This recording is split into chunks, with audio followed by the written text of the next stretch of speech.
as we head into what is surely going to be one of the biggest weeks for SoFi in years. SoFi stock has been on a huge run for the past 3 months. In fact, the stock has ran up over 150% since I made this video a few months ago, where I went through why this stock is such a huge opportunity and why I was loading up on SoFi stock. SoFi stock hit $17.20 in December, which is the highest price since 2021. I also have one small warning for investors later in this video. If you follow the stock, then you know just how much SoFi is growing. But for most of 2024, SoFi stock had been dropping despite the company doing better than ever and making better profits than before. But in the past 3 months, the stock has exploded. So what is going on? And has SoFi finally turned the corner for good? Stick around to discover how you can make the most of this pivotal moment in SoFi's history.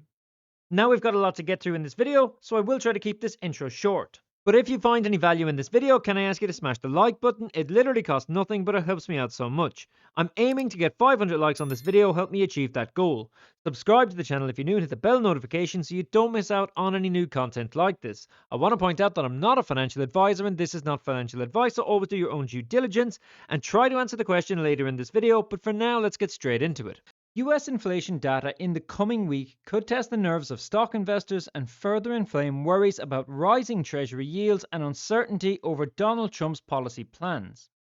So a revival in inflation is seen as one of the key risks facing equities, with the Fed already pulling back on its projected interest rate cuts because it expects inflation to rise at a faster pace than it had been previously anticipated. Now, in the second half of 2024, we had rate cuts and the expectation was that there would be several more throughout 2025. But now it looks like the next cut will be June at the earliest after a blowout US jobs report on Friday, where stocks fell sharply and Treasury yields hitting fresh milestones following the December employment data. The monthly consumer price index due on January 15th is among the most closely watched inflation measures and could spark further market volatility if it comes in higher than expectations. Now, going hand in hand with this, we have call options for next Friday, and there just seems to be absolutely crazy volume, both for calls and for puts. So let me know in the comments below, what are you expecting from next week? Then there is the fact that fintech is projected to become a $1.5 trillion industry by 2030. The fintech sector currently holds a 2% share of the $12.5 trillion global financial services revenue.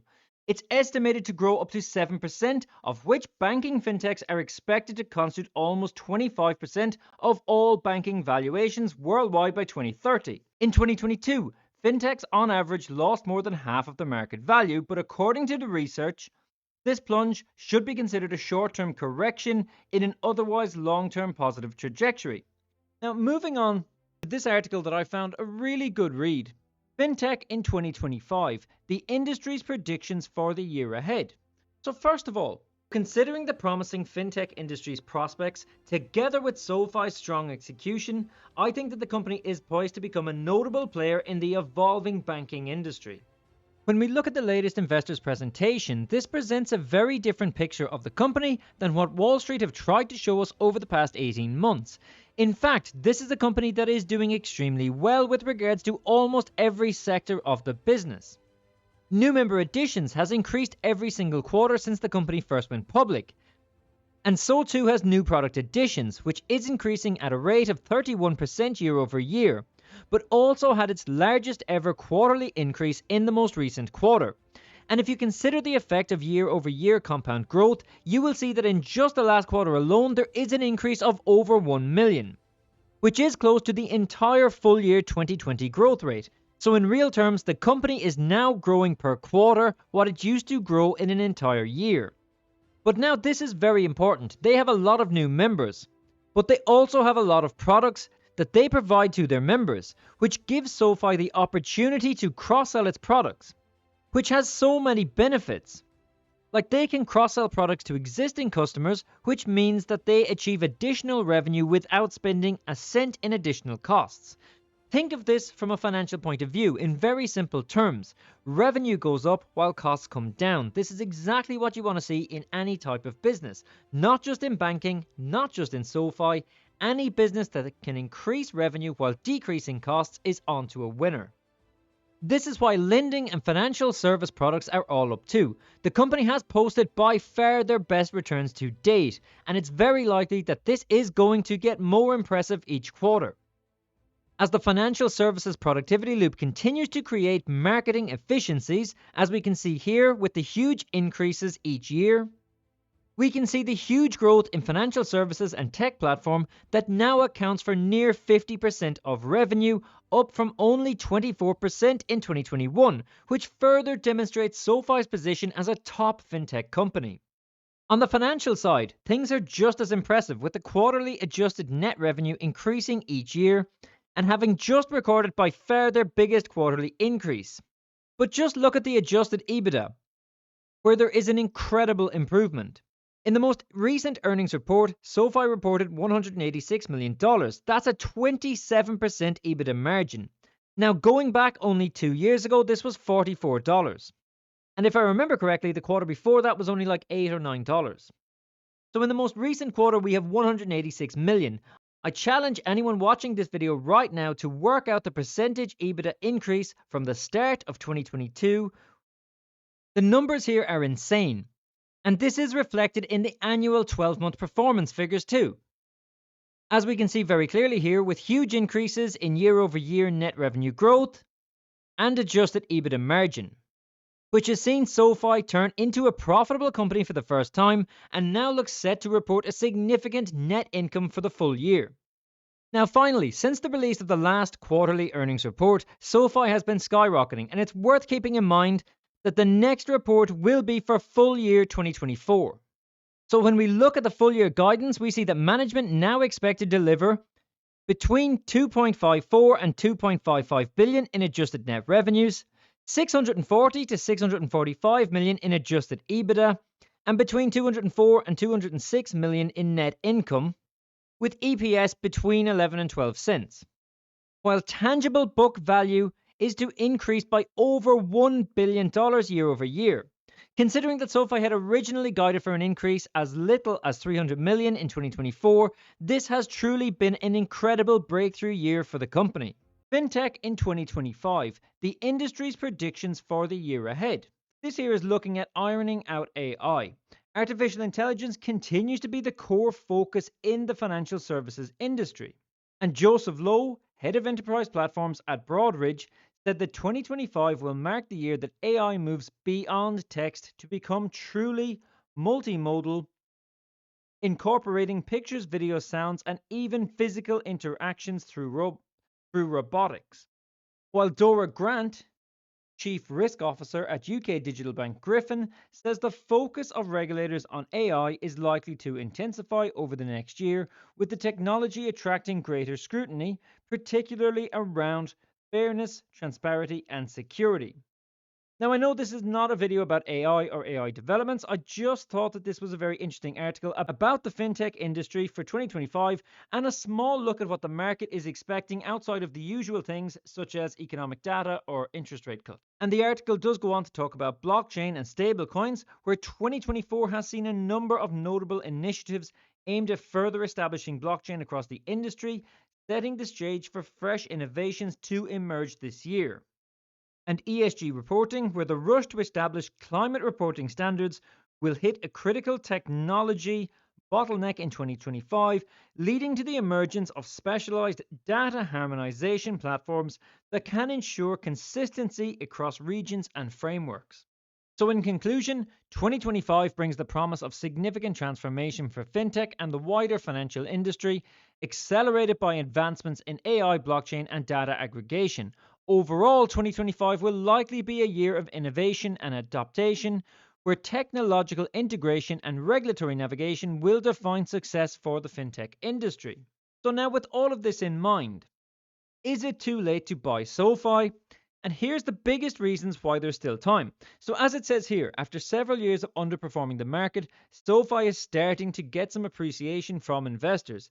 Even though it has more than doubled in about 6 months, there could still be a lot of upside potential. And finally, the falling rate environment could be the biggest catalyst over the next few years. So straight away, here's an issue, because we've already just seen this is not happening as it was expected. In the short term, at least, we are not going to have as many rate cuts as expected. So let's take a look at the rest of this to see how much of this stuff is actually relevant. This article was only written a few days ago, but already one of its main points is redundant. Now, I think some people tend to forget just how much SoFi rallied near the end of 2024. Shares gained over 130% in less than 6 months. So the pullback in the past few weeks was not completely unexpected, coming from $17 back to the current price of about $14, which isn't that bad when you consider just how far the stock has come.